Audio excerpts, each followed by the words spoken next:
Bonjour à tous, bienvenue dans iWeek, toute l'actu Apple en live. On est ensemble pour une heure comme toutes les semaines sur Watch TV, le mercredi désormais de 20h à 21h.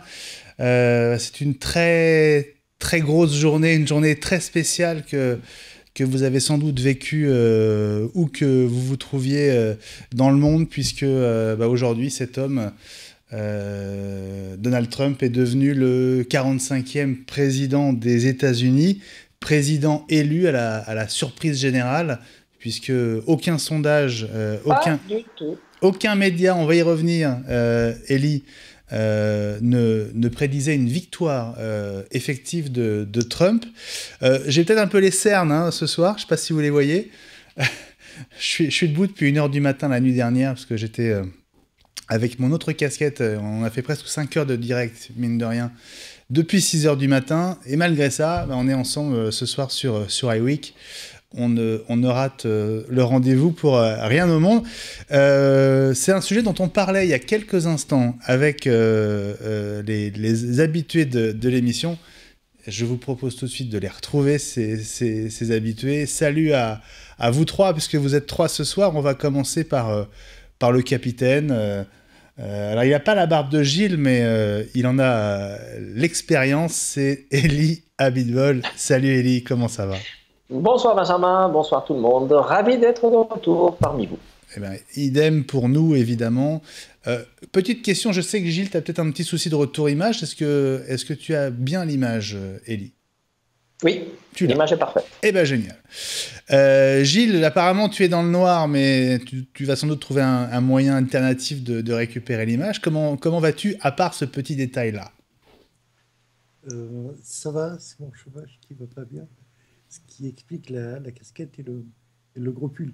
D'accord. Bon, écoute, en tout cas, tu es au chaud. Et c'est vrai qu'il commence à faire frisquet, donc tu as bien fait de te couvrir. Je vais saluer notre troisième complice de ce soir, c'est Eddy Magnette. Salut Eddy. Bonsoir Benjamin, bonsoir tout le monde. Plaisir de vous retrouver. La semaine dernière, j'ai dû déclarer forfait parce que malade. Là, ça va un peu mieux, j'ai retrouvé ma voix. On a aussi le froid du nord et la pluie aujourd'hui. Comme pour souligner un peu le temps morose qui règne un peu sur ce monde aujourd'hui. Ouais. Donc voilà, quoi. Tout va bien sinon. Tout va bien. Voilà, on est ensemble pour une heure. Donc, on suit évidemment vos messages sur Twitter avec le hashtag iWeekTV que vous connaissez. Je salue tous les habitués et les autres qui sont déjà au rendez-vous. On va se tourner vers vos messages dans quelques instants. C'est quand même l'actu du jour, même si elle n'a pas de rapport direct avec Apple. En fait, il peut y avoir des conséquences, il peut y avoir des incidences, ça peut changer pas mal de choses au niveau économique aux États-Unis, ça peut changer pas mal de choses sur d'autres plans que l'économie. Et on parlait juste avant que l'émission commence de l'élection de Donald Trump. Est-ce que c'est une surprise pour vous trois? Pas pour moi. Ellie, explique-nous. Écoute, je sais que je vais peut-être pas me faire des amis ce soir, mais je vous demande juste de respecter la diversité d'opinions et de juger sur pièce dans quelques temps. Moi, j'ai toujours soutenu la candidature de Trump depuis qu'il était en lice contre les autres candidats républicains. Et j'ai suivi sa campagne, j'ai évidemment écouté ses discours et ceux d'Hillary Clinton, parce que j'essaye quand même de me faire une opinion honnête, et j'ai essayé d'écouter tous les médias américains, les médias qui étaient pro-Trump et les médias qui étaient pro-Hillary. La plupart étaient d'ailleurs pro-Hillary. Donc j'ai essayé vraiment de me faire ma propre opinion. Et moi, personnellement, je suis content qu'il ait gagné parce que c'est une victoire quelque part de la démocratie américaine, du peuple américain et pas des élites, qui a vraiment voté massivement et il a gagné quand même par une différence assez confortable. Ce n'est pas une toute petite victoire. Et je crois que ça reflète un besoin du peuple américain d'expression et un malaise dans la société américaine.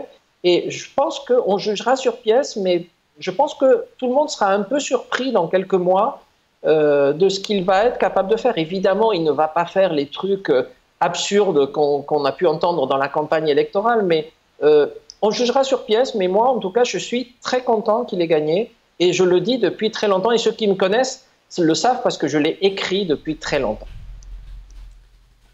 Je vais dire un mot. Bien sûr, vas-y Gilles. En fait, il a gagné du fait du système. On t'écoute, Gilles. Oui, je ne me souviens plus du nom du système électoral qui est indirect, avec des grands électeurs. Et il a gagné avec le système, grâce au système qu'il a passé sa campagne électorale à dénoncer.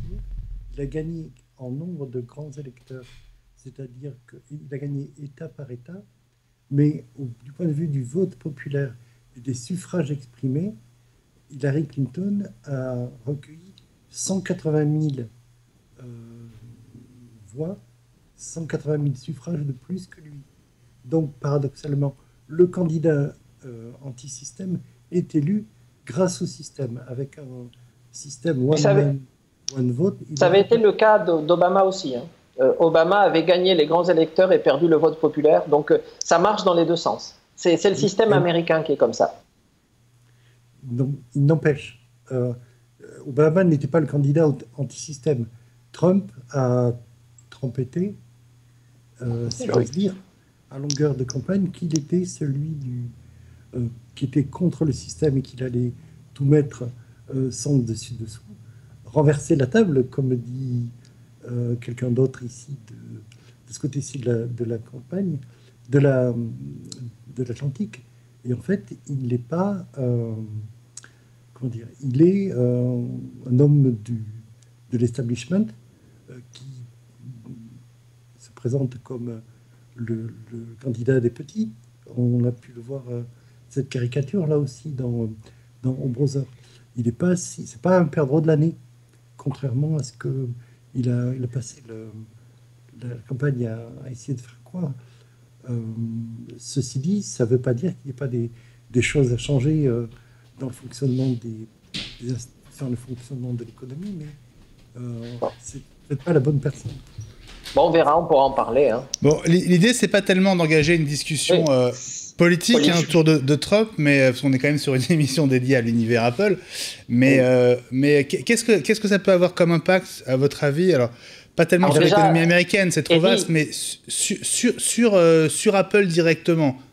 Il a pris Apple à partie en disant qu'il obligerait Apple à fabriquer ses iPhones aux États-Unis, ce que Tim Cook a dit qui serait auparavant, il avait dit que ça serait totalement impossible pour des raisons. Il n'a pas dit ça, hein, mais bon. Il a dit que c'était Steve Jobs qui avait dit que il n'y avait pas tout simplement assez d'ingénieurs sur le marché du travail américain pour mettre en place suffisamment de lignes de production et les surveiller pour fabriquer les iPhones, les iPhones dont Apple avait besoin à un instant T. Mais il n'a pas parlé d'iPhone, Gilles. Hein. Il a parlé de produits en général, l'impact que ça peut avoir pour Apple si jamais il applique ce qu'il a dit stricto sensu, c'est de dire que les sociétés américaines qui avant fabriquaient des produits aux États-Unis, ce qui était le cas d'Apple, hein, puisque rappelez-vous que les Mac ont toujours été fabriqués aux États-Unis jusqu'à l'arrivée de Tim Cook d'ailleurs, et c'était sous Steve Jobs. Il a dit qu'une société américaine qui avait des usines aux États-Unis et qui délocalise ces usines pour produire moins cher et revendre ses produits aux États-Unis, tout en faisant d'ailleurs de l'évasion fiscale, donc ce qui décrit assez bien Apple, hein, aurait une taxe qui pourrait aller jusqu'à 35%, de façon à ce que soit une partie de la production soit rapatriée aux États-Unis, soit que le gouvernement prenne une part de ce gâteau qui aujourd'hui échappe au gouvernement à cause des paradis fiscaux.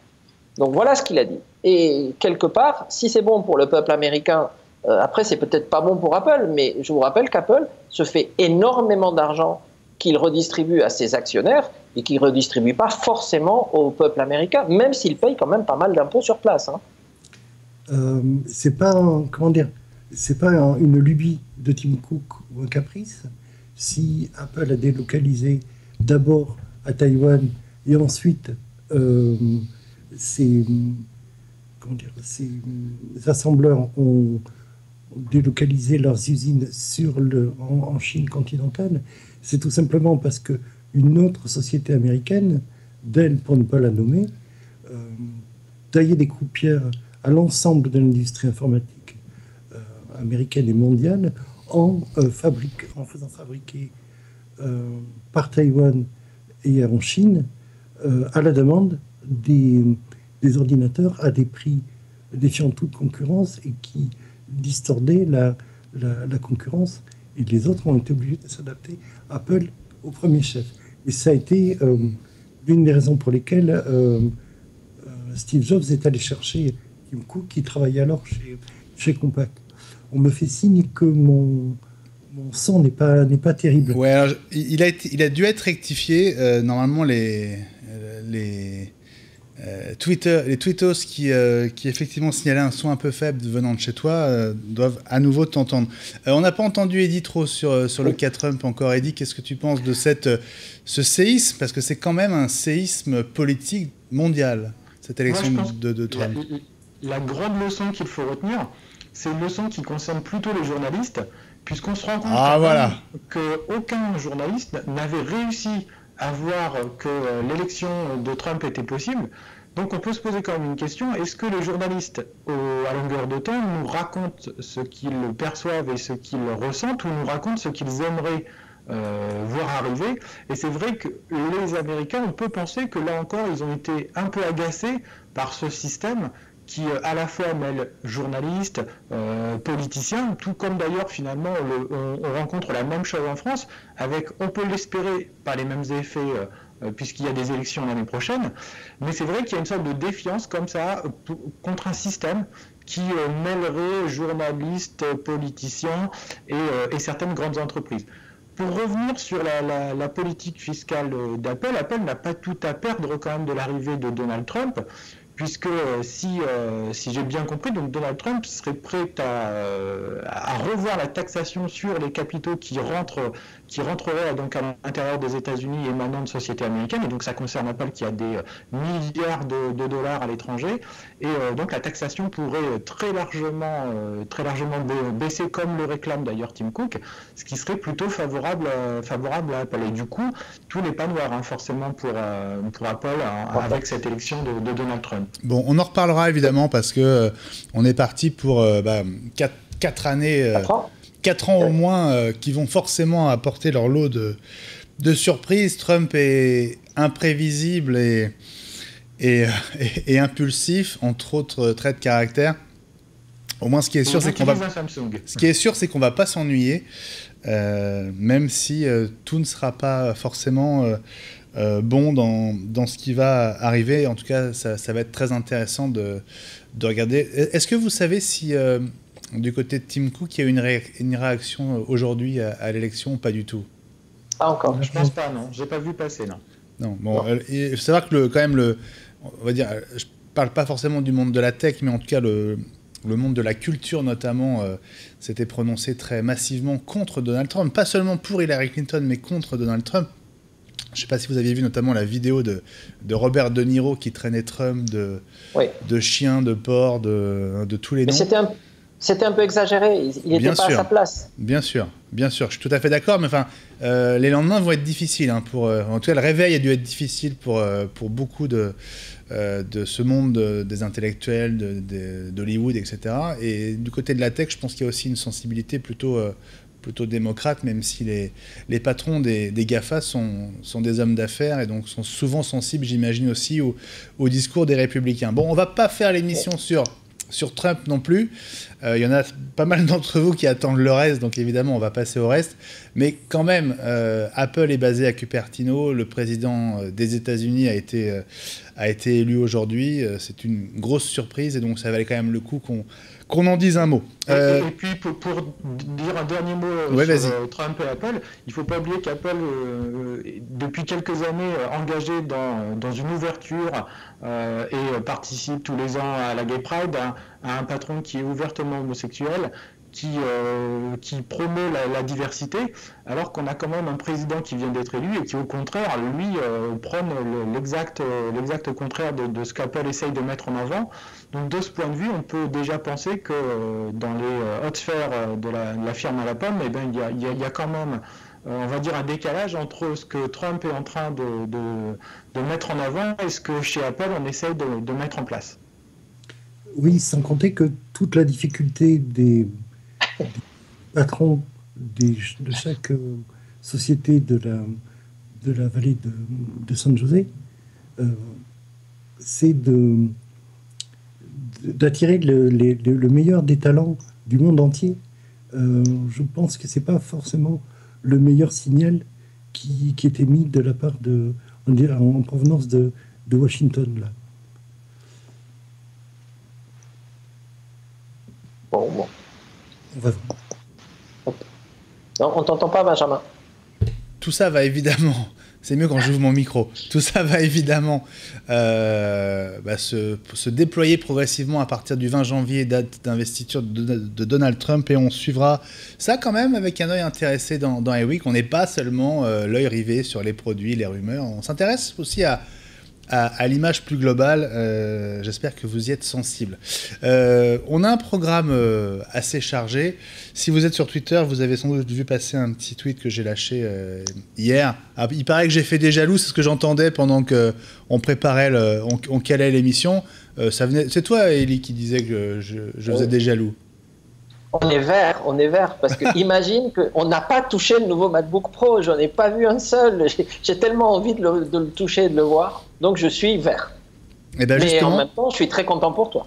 Alors, depuis quelques jours, Apple organise à Paris des briefings, hein, comme ils les appellent, donc des sessions de démonstration qui sont donc proposées aux journalistes spécialisés, donc qui sont effectuées par un ingénieur de l'unité Mac et notamment de l'unité MacBook Pro de Cupertino. Donc j'ai eu la chance, comme c'est souvent le cas, de participer à un de ces briefings. Je voulais du coup qu'on reparle du MacBook Pro parce qu'il s'est encore dit beaucoup de choses cette semaine. Alors, non, si tout va bien, j'en aurai un peut-être la semaine prochaine sur le plateau. Donc, oui, je sais. Donc, on en reparlera évidemment encore la semaine prochaine, mais je peux déjà commencer à partager avec vous ce que j'ai appris, ce qui m'a surpris, vous raconter tout simplement comment je l'ai trouvé. Si vous êtes d'accord, évidemment, je ne vais pas vous forcer. Mais oui. On est impatients. Bon, alors, moi, j'ai franchement été plus que bluffé. Je me suis pris une très grosse claque, malgré ce que j'avais vu pendant la keynote avec vous. C'est-à-dire que je trouvais l'idée très intéressante. Quand j'ai vu la keynote, ce qui m'a semblé assez évident, c'est qu'Apple avait vraiment réfléchi à l'idée et ne l'avait pas implantée par hasard. À l'usage, quand on a la possibilité de tester, même si c'était rapide, hein, j'ai passé à peu près 1 heure avec le MacBook Pro, le niveau d'intégration et finalement l'évolution de l'interface homme-machine est tellement importante que, pour moi, c'est vraiment une avancée qui est pas loin d'égaler l'arrivée de la souris. Je veux pas... Oui, non, c'est vraiment très impressionnant. J'avais pas conscience d'à quel point la Touch Bar permettait quasiment de tout faire. Ce qui m'a vraiment bluffé, c'est que, par exemple, avec des logiciels qui sont des logiciels assez complexes à prendre en main, comme un Photoshop, un Final Cut, etc., jusqu'à la Touch Bar, quand on le lançait pour la première fois et qu'on voulait s'y mettre, il fallait soit se taper le mode d'emploi, soit aller chercher dans les menus toutes les fonctions, toute la richesse du logiciel. Et en général, on avait beaucoup de mal à trouver l'action qu'on cherchait à produire. C'est tout sauf évident. Là, on retrouve vraiment l'approche qui était celle de l'iPhone en 2007, c'est-à-dire se dire, plutôt que de graver des boutons dans le plastique qu'on ne peut pas changer, cette barre-là, elle évolue en fonction de chaque appli qui en tire parti. Et à un instant T, quand vous êtes dans Photoshop, par exemple, que vous avez ouvert une image, les actions que vous pouvez faire directement à partir de cette situation bien précise et ben, elles sont matérialisées par des boutons qui sont donc mis en avant dans la touch bar, et donc vous n'avez pas besoin de réfléchir ni d'apprendre finalement de manière anticipée, a priori, à utiliser le logiciel. Si vous savez que cette fonction existe, vous ouvrez une image tout simplement, vous commencez à la manipuler comme vous avez l'intention de le faire, et finalement tout le processus qui suit, il apparaît étape par étape dans la touch bar. Donc finalement, on peut quasiment partir d'un point de zéro et arriver au résultat qu'on obtient en cliquant uniquement sur la touch bar. Le trackpad est 2 fois plus grand, donc c'est vrai qu'il est très confortable, etc. Mais finalement, on va s'en servir beaucoup moins parce qu'on va constamment avoir envie d'aller cliquer sur la touch bar pour. En fait, on parle des raccourcis clavier pour anciennement parce que les touches F1, F12 apparemment avaient fait leur apparition avec les PC IBM d'il y a longtemps et elles n'avaient jamais évolué. Là, franchement, c'est très impressionnant. Et je vous parle même pas de la qualité technologique de la touch bar. C'est-à-dire que l'écran est... Enfin, il n'y a évidemment aucun scintillement. L'écran de la touch bar est à la fois très lumineux et en même temps, il éblouit pas. Il est complètement intégré. Moi, j'avais un doute sur le fait d'avoir installé la touch bar à la place des touches de fonction. Je me disais que c'était peut-être finalement... trop loin et qu'il aurait peut-être fallu la mettre entre le trackpad et les premières touches du clavier. C'est ce qu'on s'était dit, oui. Et ben en fait non, parce que quand vous travaillez sur votre clavier de portable, vous avez la paume des mains qui est posée de part et d'autre du trackpad, et donc vos doigts ils touchent quasiment. Si vous tendez les doigts, en gros, vous touchez déjà quasiment l'emplacement la touch bar. Donc, vous avez 1,5 centimètre à faire pour y arriver. Faut pas que les mains voyagent pour aller jusqu'à la touch bar.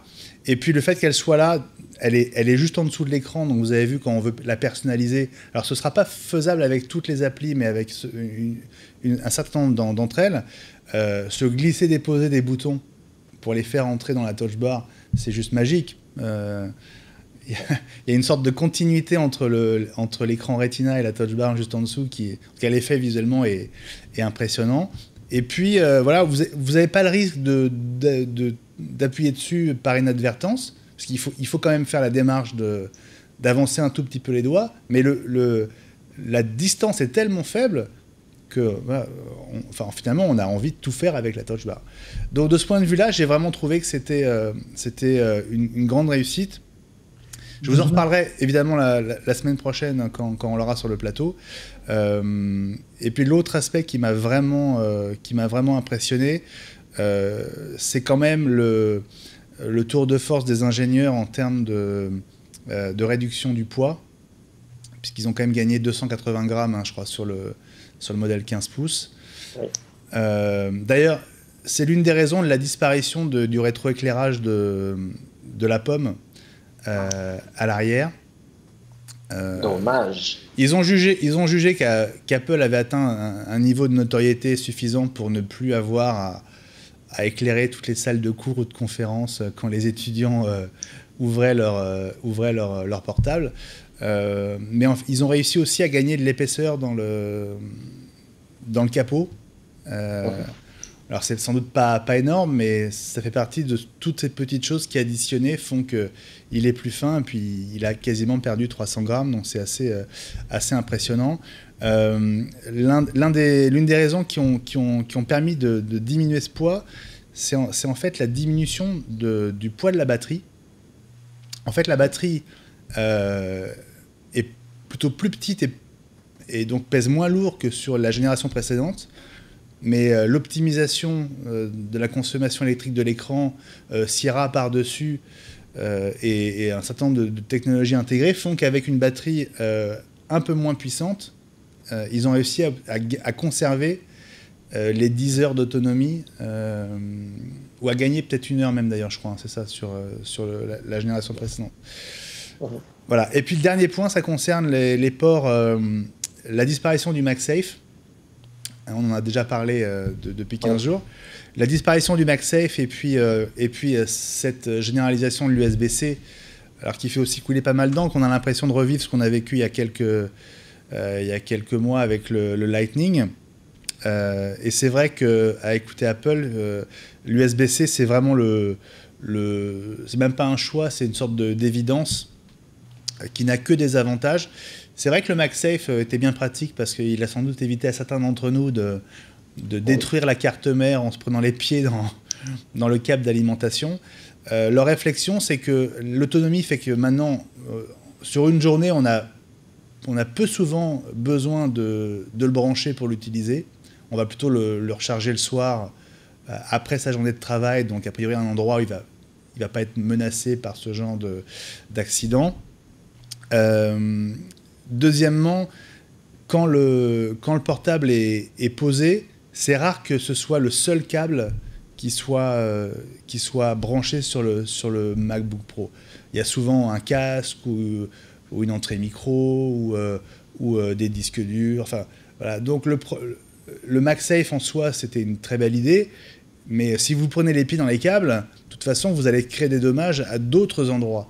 Donc la disparition du MagSafe en elle-même, finalement, elle n'est problématique, entre guillemets, que pour l'alimentation électrique, mais si vous avez un accident de ce type, vous allez de toute façon endommager le reste de la machine. Donc voilà, ils ont tranché, et c'est vrai que l'USB-C a pas mal d'avantages. Bon, il est réversible, comme vous le savez, c'est quand même une qualité qu'on apprend à aimer avec le Lightning. C'est une connectique qui permet littéralement de véhiculer tous les signaux dont on a besoin, même l'alimentation. Donc, avec un câble USB-C, on va à la fois pouvoir recharger son MacBook Pro, on va pouvoir, avec un adaptateur, le sortir en HDMI ou en VGA, récupérer une connexion Ethernet. Enfin, j'en passe, c'est des meilleurs. Tout passe par l'USB-C. Et puis le dernier point, vraiment, j'y reviendrai la semaine prochaine, ça concerne le Thunderbolt 3, parce que ça m'intéressait de savoir de quelle manière Apple l'avait intégré. J'avais des mauvais souvenirs à propos des ports USB de certains portables Apple, de ports qui étaient en fait connectés au même bus. Ça veut dire qu'en fait, on pensait avoir 3 ports USB, mais en fait, c'était 3 ports qui se partageaient 2 bus. Donc, il y avait 2 ports qui étaient en demi-vitesse par rapport à ce qu'on était en droit d'espérer. Je pense que ça vous dit quelque chose. Hein, mais il ne l'avait pas dit, il nous l'avait caché. Voilà, là, en fait, il y a donc deux ports USB-C de chaque côté. Ils sont tous compatibles Thunderbolt 3. Et chacun des 2 ports est contrôlé par un contrôleur. Qui permet justement de gérer 2 ports à plein débit. Donc il n'y a pas de compromis de ce point de vue-là. Les 4 ports sont vraiment en Thunderbolt 3 plein pot. Contrairement à pas mal de modèles PC qui effectivement affichent le Thunderbolt 3 depuis plusieurs mois, parce qu'ils ont pris de l'avance en termes de disponibilité de matériel, mais under the hood, comme disait l'ingénieur américain d'Apple que j'ai vu, il y a plein de mauvaises surprises qui se cachent. Oui, Elie, tu voulais dire quelque chose ? Non, juste rebondir sur ce que tu viens de dire. Un petit conseil, parce qu'on a lu dans la presse récemment des problèmes de compatibilité avec certains périphériques USB 3. Donc, pour tous ceux qui nous regardent, il est très important que vous vérifiez, si vous décidez d'acheter ce nouveau Mac qui nous fait tellement envie, et si vous branchez des périphériques USB 3, qui est la bonne version des composants, parce qu'il y a eu une version A et une version B, donc certains fabricants de périphériques qui les ont sortis très tôt, il y a un problème de compatibilité. Donc soit il faudra qu'ils révisent la version, soit il faudra des drivers spéciaux. Donc il faut se méfier, parce que c'est cher, et si vous achetez un périphérique Thunderbolt 3 cher et qui ne marche pas, et bien après on va dire c'est la faute d'Apple, alors que non, ce sont des périphériques qui ont été fabriqués avant. Apple utilise la dernière version du Thunderbolt 3. Je peux dire un mot, Benjamin ? On t'entend pas, Benjamin. Je crois que ce soir, j'ai décidé de ne pas rouvrir mon micro. Donc, excusez-moi.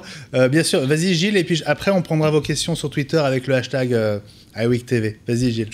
Je voudrais faire de la pub pour le podcast et les archives.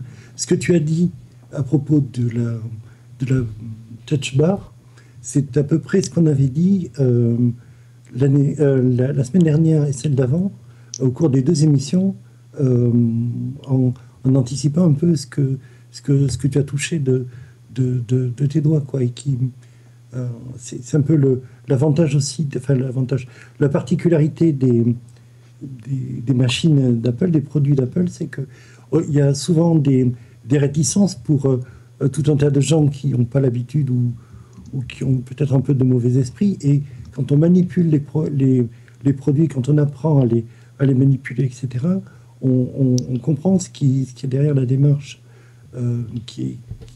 Je pense que vraiment de tout ce que j'ai vu d'Apple depuis longtemps, je pense qu'avec l'iPhone, c'est le produit qui gagne vraiment le plus à être testé vraiment soi-même. On se rend pas compte de ce que ça représente tant qu'on n'a pas mis la main dessus. Mais ça saute aux yeux. Comme la souris, ton image était vraiment la bonne, parce que c'est une nouvelle interface. Ouais, c'est ça. C'est vraiment une nouvelle manière d'interagir avec tous les logiciels, avec le Finder. Enfin, c'est hyper impressionnant. On peut même quand on écrit un mail dans Mail, je crois que c'était une partie de la démo qui avait été faite à la keynote, mais ils me l'ont faite. Typiquement, par exemple, l'équipe d'iWeek, on est une demi-douzaine, un peu plus. On est toujours un peu les mêmes dans la boucle quand on s'envoie des mails. Si je tape l'adresse de l'un de vous, automatiquement dans la touch bar, le système me propose vos mails directement, et j'ai qu'à cliquer sur vos noms pour vous mettre en destinataire, en copie aussi. Enfin, c'est bête, mais c'est ce genre vraiment de petits détails. C'est du prédictif en fait, hein. Et ça marche aussi pour même pour le texte. Que si vous écrivez un mail, alors c'est lié à Siri évidemment, mais vous commencez une phrase et dans la touch bar vous avez des propositions pour le mot suivant. Enfin, on a fait l'essai comme ça. 9 fois sur 10, le mot que je voulais taper après était dans la touch bar, donc j'avais plus besoin du clavier. Je cliquais sur les mots et en fait je construisais ma phrase en une demi-seconde, sans avoir à faire autre chose que juste choisir le mot qui me convenait. Donc c'est hyper impressionnant. Et sans faute d'orthographe d'ailleurs. Et sans faute d'orthographe. C'est vrai. Et d'ailleurs, ce qui est assez injuste, c'est que cette semaine, il y a eu pas mal d'articles sur Internet qui parlaient d'une chose assez similaire que Windows avait proposé il y a quelques années, donc une sorte de touch bar avec les applications qui s'affichaient sur la touch bar, sauf que chez Windows, c'était pas du tout la même chose, puisqu'on avait uniquement la possibilité de lancer des applications, et puis il y avait 1 ou 2 interactions possibles, mais ça se limitait à ça. Donc là, ce qui est formidable chez Apple, c'est qu'effectivement, ils ont encore cette capacité à innover et à simplifier les choses pour l'utilisateur, et c'est ça qui, à mon avis, va faire la différence avec cette touch bar, parce que finalement, on va se rendre compte qu'on a sous la main non seulement un ordinateur, mais que la touch bar reprend certains des principes de l'iPhone, comme par exemple le clavier prédictif. Et ça, c'est quelque chose qui, je crois, va plaire beaucoup quand on aura le Mac entre les mains. Ouais. Dernière chose aussi, il y a 2 semaines, on avait parlé du Microsoft Surface Studio, pour ceux qui se souviennent un peu. Donc c'est une espèce de gros iMac tactile. Alors c'est Windows, c'est Microsoft, je crois, qui propose la chose, mais on se rend compte que finalement il n'y avait pas d'innovation en termes de tactile, puisque qu'est-ce que c'est sinon qu'une grosse dalle tactile sur laquelle on va pouvoir interagir et écrire. Or là, on voit bien que chez Apple, on prend le contre-pied, c'est-à-dire qu'on propose une nouvelle façon d'aborder le tactile sur un ordinateur, et je reste persuadé que le Surface Studio ne rencontrera pas de succès auprès du grand public. Alors peut-être que je me tromperai, et on verra, c'est les semaines et les mois qui viennent qui nous diront cela. Là où je pense que la touch bar va rencontrer vraiment un véritable succès. Ce qui est vraiment évident pour moi, c'est que c'est pas du tout un gadget, et Apple s'est pas dit tiens, on va mettre une barre avec de la couleur, ça va attirer l'œil, ça va faire marketing, ça va être un argument marketing. Et puis on va augmenter le prix des portables au passage, et tout le monde sera content. Non, honnêtement, il y a vraiment, je pense qu'il y a une grosse réflexion derrière. Ça m'a vraiment fait penser vraiment à à la réflexion autour de l'interface de l'iPhone au moment où on l'a découverte pour la première fois en 2007. Je pense que c'est une vraie révolution. Et rien que pour la Touch Bar, pour moi, cette génération de MacBook Pro, elle marque vraiment une grosse différence par rapport à tout ce qui existait avant. Ce qui va se passer... Pardon. Ce qui va se passer, c'est qu'en fait, Apple le met à un certain prix. C'est-à-dire que tout le monde va rêver de cette Touch Bar. Mais le problème, c'est qu'il faut débourser au moins 2 000 € pour pouvoir se l'acheter, sinon 3 000 dans le cas du 15 pouces. Et ça ne le met pas à la portée de tout le monde. Et même pas mal de gens qui nous regardent vont se dire « c'est génial tout ce que vous venez de dire, mais malheureusement, je ne peux pas me l'acheter ». Mais bon, rassurez-vous, Apple met toutes les nouvelles technologies dans les MacBook Pro. C'est toujours comme ça. Et ça veut dire que progressivement, si les utilisateurs adhèrent, et il n'y a aucune raison qu'ils ne le fassent pas, cette Touch Bar sera déclinée dans le reste de la gamme progressivement. Alors j'ai 2-3 autres petites infos si ça vous intéresse. Et après, on va vraiment revenir sur vos messages sur Twitter avec le hashtag iWeekTV. Donc on a parlé du Thunderbolt 3, j'y reviendrai la semaine prochaine. On a aussi parlé des ports USB-C sur le MacBook. Le MacBook tout court, parce que je leur ai posé une question sur cette confusion quand même. On a le même port, mais qui d'une machine à l'autre ne correspond pas au même standard finalement, parce que sur le MacBook, c'est que de l'USB-C, il n'y a pas du tout de Thunderbolt 3, ni même de Thunderbolt 2, enfin voilà. Et il n'y en aura pas sur le MacBook, c'est pas une mise à jour qu'il faut attendre, parce que en fait le Thunderbolt a besoin d'une quantité de puissance électrique qui n'est pas du tout celle du MacBook. Je crois qu'il faut 15 watts, et sur le MacBook, il y a 5 watts. Donc, n'attendez pas l'évolution du MacBook pour avoir une version Thunderbolt. Ça n'arrivera pas, ils me l'ont dit clairement. C'est juste pas possible techniquement. Voilà, c'est pas envisageable. Ouais. Et puis, une dernière question que j'ai posée. Alors, on sort du MacBook Pro, mais il était question... En fait, je me suis permis... Vous savez, c'est assez régulier. Les rencontres avec les ingénieurs d'Apple se font en la présence de au moins 2 ou 3 personnes, des relations presse. Voilà. On n'est pas du tout seul avec eux pour pouvoir leur dire des choses à l'oreille et récupérer des confidences. Donc, il faut un peu ruser pour récupérer des infos et sortir un peu du cadre de ce pourquoi on est venu. J'ai profité de cette rencontre pour lui poser une question sur le Mac Pro.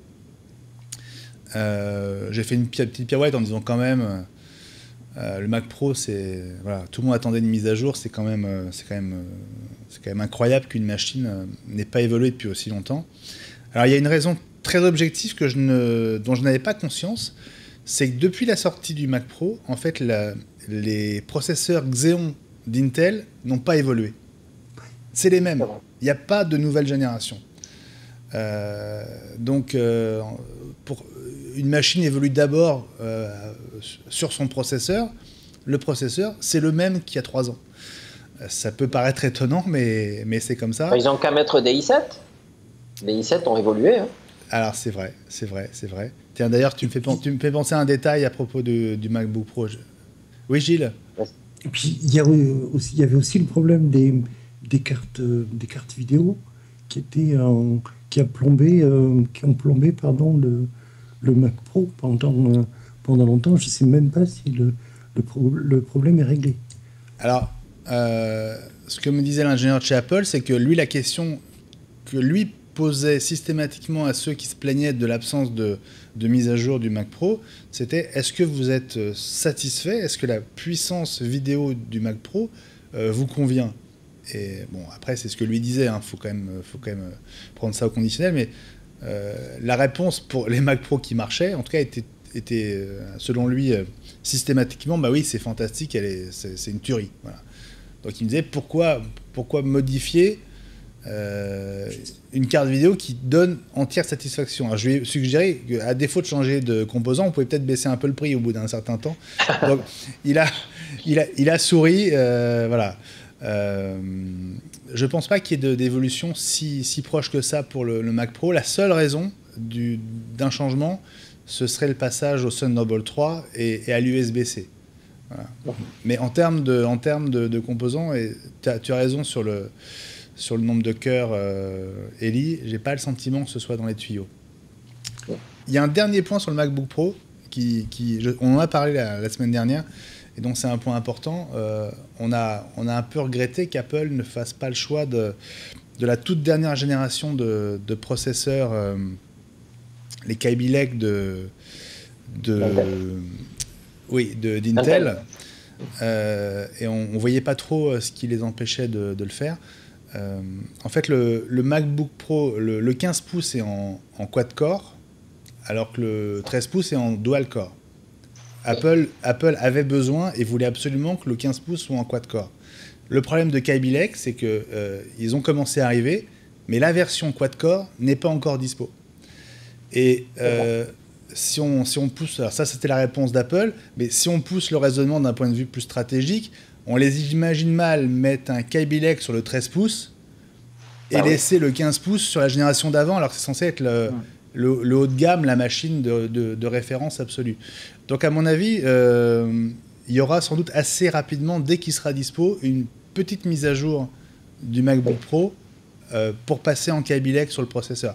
Si vous êtes en phase de préachat, et si vous n'êtes pas, je sais pas, quelques mois, on va se dire, quelques mois près. Printemps, avant l'été en tout cas. Voilà, ça vaut le coup. Voilà. En gros, voilà ça. Si vous pouvez attendre le printemps ou l'été, sans trop me tromper, je suis quasiment sûr que vous aurez le Kaby Lake. Qui ont, en dehors. Mais qu'est-ce qu'il va apporter de plus, Kaby Lake ? Alors, ce qu'on attend, c'est une bien meilleure gestion de la RAM et de la consommation électrique liée à la quantité de RAM. En gros, on pourrait enfin passer ce cap des 16 Go. Ah oui, c'est ça. Sans plomber l'autonomie, parce que c'est vraiment ce qui empêche pour l'instant d'aller au-delà.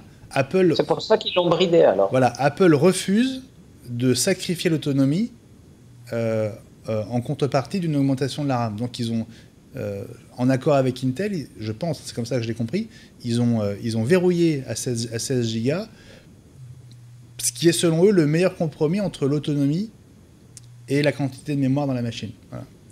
Mais 16 Go c'est déjà bien. Hein. Moi c'est ce que j'ai sur le mien, je t'assure, c'est confortable. Hein. Oui, mais bon, voilà.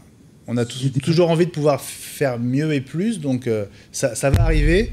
Mais voilà, la raison pour laquelle le Kaby Lake n'est pas déployé, c'est qu'il manque la version quad-core. Et donc Apple l'attend pour la déployer, je pense, à la fois sur le 13 et sur le... Enfin, en tout cas, dans un premier temps, sur le 15, c'est sûr. Et sur le 13, sans doute, soit au même moment, soit assez rapidement derrière. Il paraît que les SSD qui sont dans les MacBook Pro 15 sont extraordinaires. Impressionnant, ouais.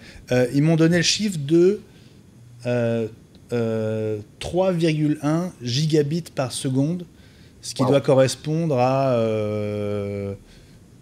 400, je le fais peut-être, mais 400 mégaoctets. Enfin, en gros, en 2 secondes et demie, vous copiez 1 giga, quoi.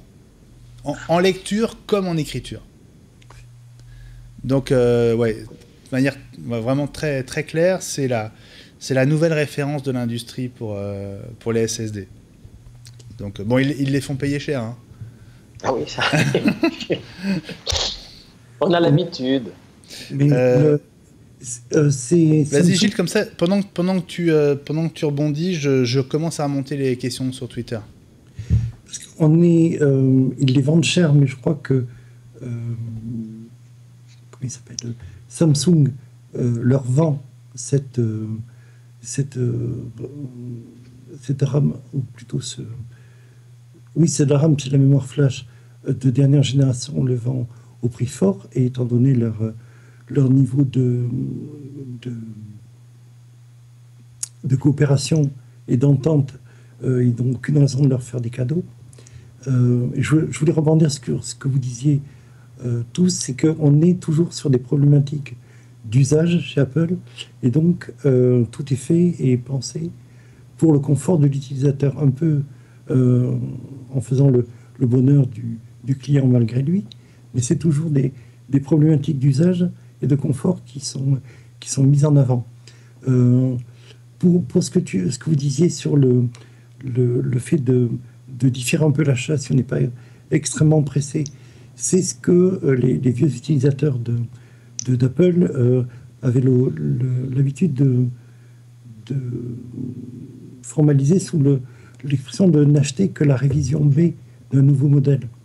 D'autant que Apple, au fur et à mesure... Mais on en a tellement envie, après. Oui, bien sûr, et c'est de ceux qui jouent. Mais en plus, Apple, au fur et à mesure que les technologies sont amorties, que les équipementiers font monter en puissance les lignes de production pour ce type de composants, les prix baissent et Apple répercute ensuite ce type de baisse sur le prix des produits. Et régulièrement, on a des baisses de 100 à 200 euros selon les modèles quand les technologies arrivent à maturité et que le modèle est bien installé. Oui. Alors, on a une question, je commence à remonter les questions sur Twitter. On a une question d'un des fidèles d'iWix, c'est Philippe Legrand, qui nous demande, en ce qui concerne la Touch Bar, est-ce qu'on peut espérer la voir apparaître sur le MacBook ? À mon avis, on va la voir apparaître, tu as raison Elie, d'ici quelques temps, sur tous les portables, à mon avis. Ce serait logique. Voilà, mais pas tout de suite. Hein, c'est de la génération de l'an prochain. Ouais, c'est ça. Tout de suite. Ouais, c'est ça. C'est difficile de... Enfin, moi, je suis pas sur le marché des composants. Je sais pas évaluer le coût de la Touch Bar d'un point de vue vraiment hardware. On a une petite idée parce qu'il y a eu une analyse. Ouais. Et a priori, bon, ça coûte...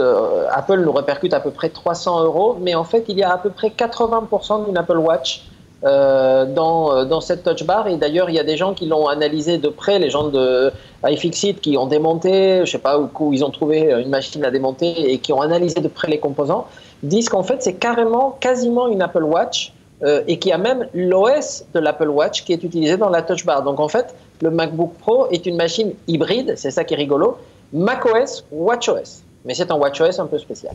Oui, absolument.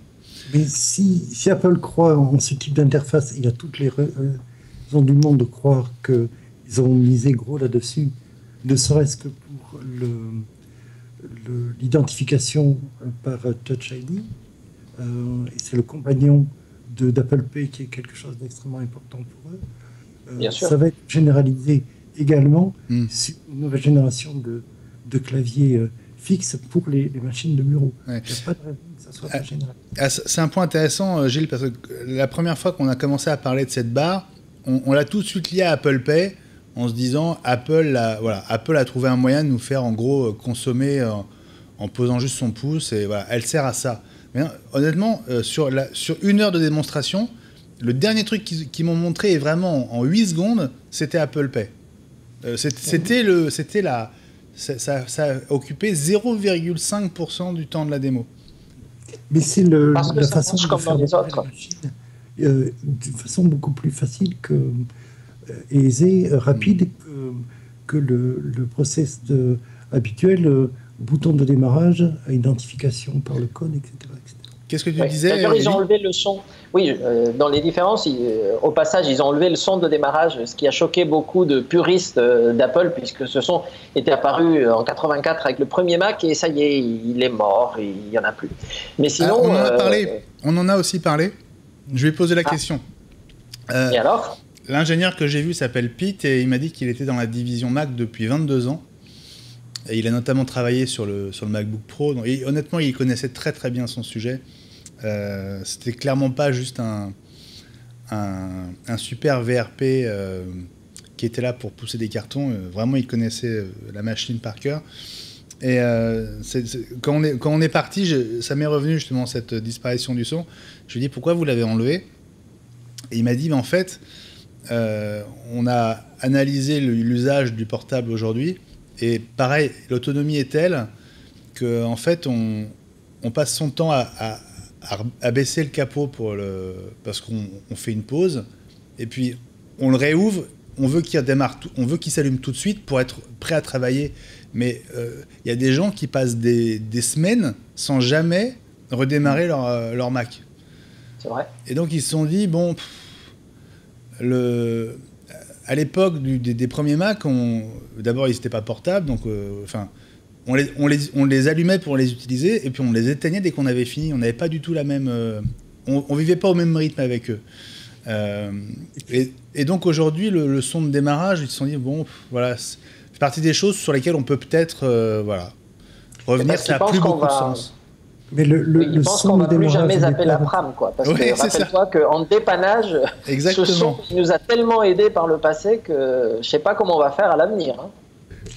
Mais la raison d'être du son si riche, si complexe au démarrage du Mac, c'était pour faire la démonstration des 4 voies du premier Mac, qui était le premier ordinateur à bénéficier de ce type de luxe, qui était tel que pendant des années et des années, le Mac a été l'instrument de prédilection des musiciens.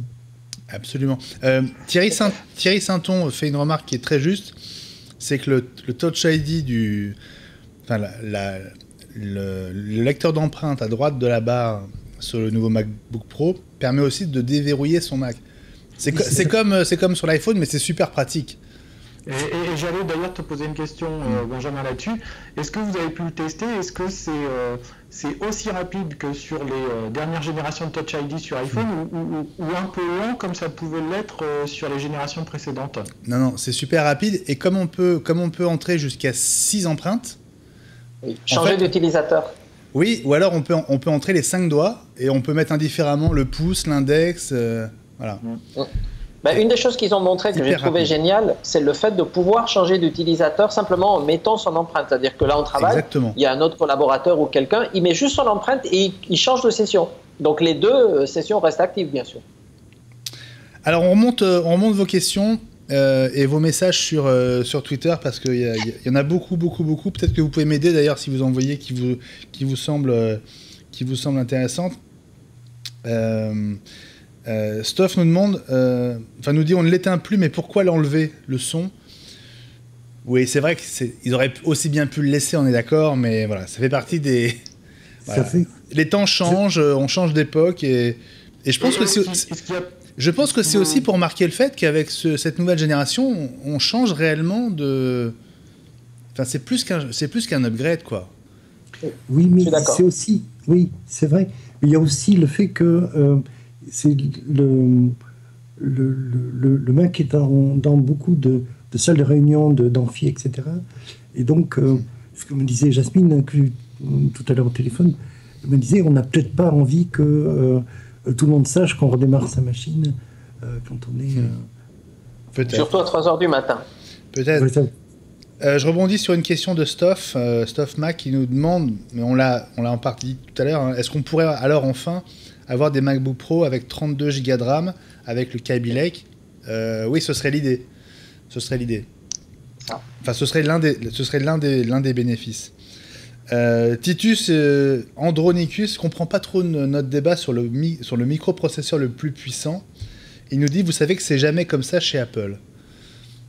Alors oui et non. Sur les machines haut de gamme, quand même, on est plutôt en droit d'attendre sur une mise à jour ce qui se fait de plus récent, non?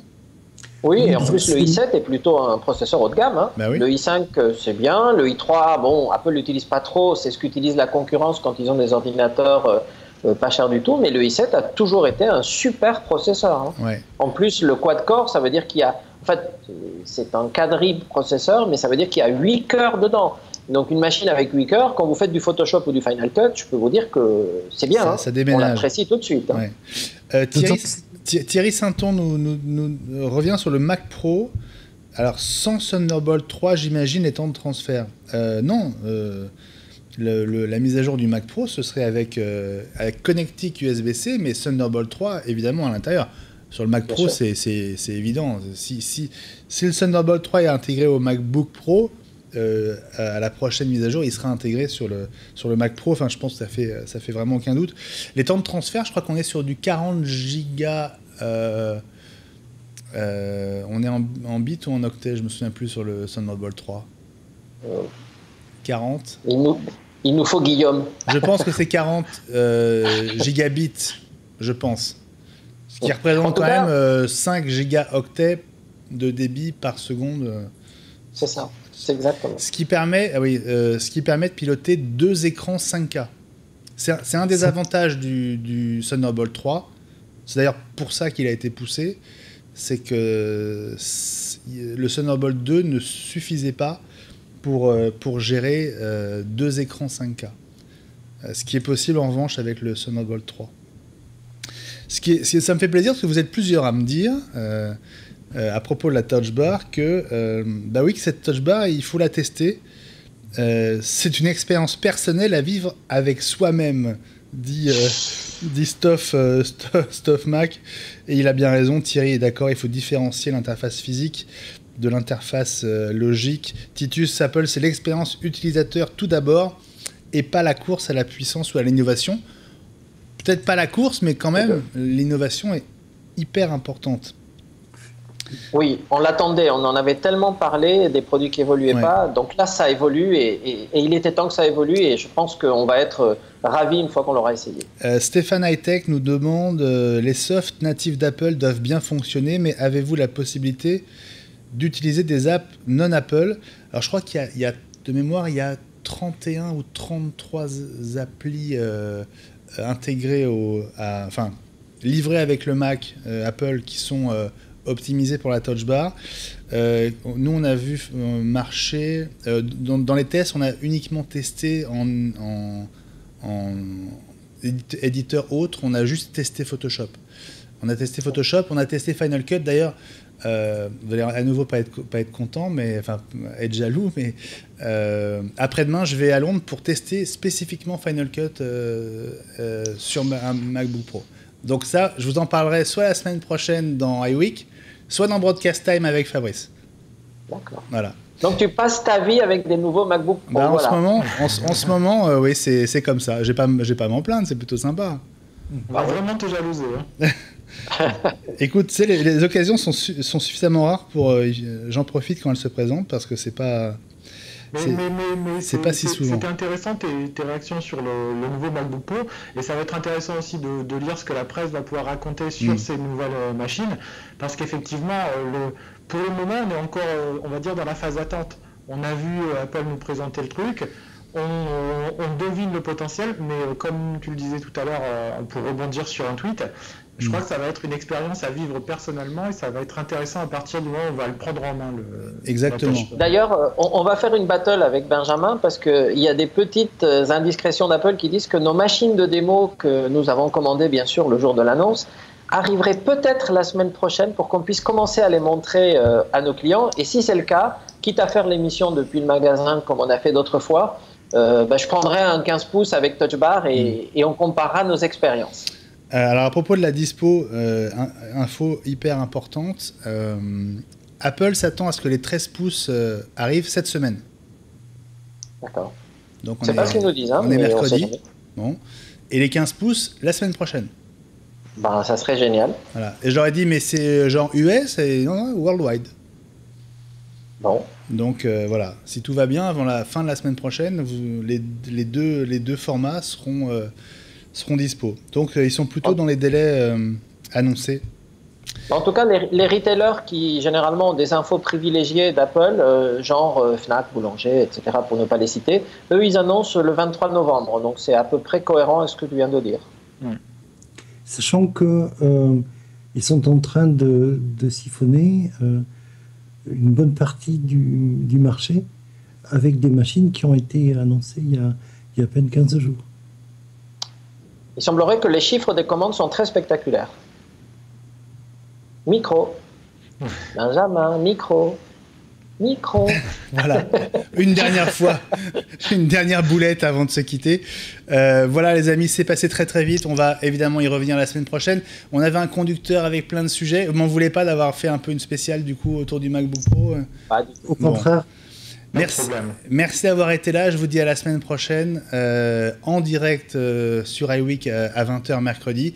Vous avez rendez-vous avec Andromag tout de suite et puis à 22h Cinéwatch sur Watch TV pour toute l'actu ciné avec Jérémy Pontieux ce soir. Passez une très bonne soirée et salut à tous, les programmes continuent sur Watch. Ciao.